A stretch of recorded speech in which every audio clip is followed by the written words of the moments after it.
Ladies and gentlemen, thank you very much for coming this evening. We are perhaps few in number, but that should not take away by any means the significance of what the anniversary of today is. The 25th of April was the liberation of South Georgia, Operation Paraquet.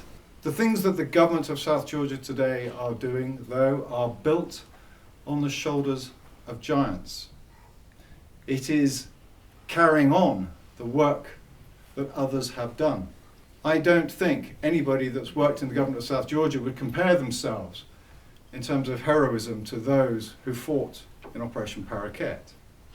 But I hope the men who did fight in Paraquet would see some similarities in the endeavour of those in the government. The desire to keep pushing on, the spirit of adventure, and the absolute commitment to excellence. So we've just shown our new outreach video, which we're really proud of, which tries to chart as best we can in 5 minutes the progress that's been made in the territory since 1982. So like I said, at the time the territory was very much an ecosystem in distress, and now we're very pleased to be responsible for the stewardship of an ecosystem in recovery. I'm really pleased to announce that we've got some really quite exciting goals for the next few years in terms of the recovery of South Georgia. So by 2023 we'll have conducted another independent review of our marine protected area. So we review it every 5 years, and each time we've reviewed it, there's been an increase in the protections that we've been able to implement for the marine environment based on the best available science.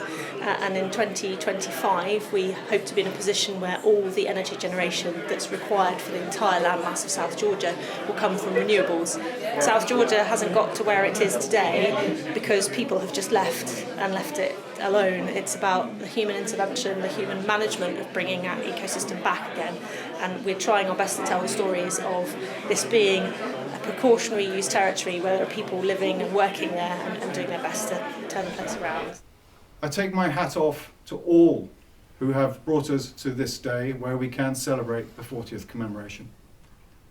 On that day, Captain Brian Young, who was the commander of the task force, said, "Be pleased to inform Her Majesty, the White Ensign flies alongside the Union Jack in South Georgia."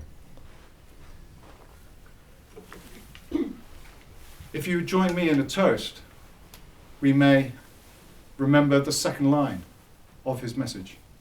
God save the Queen. God save the Queen.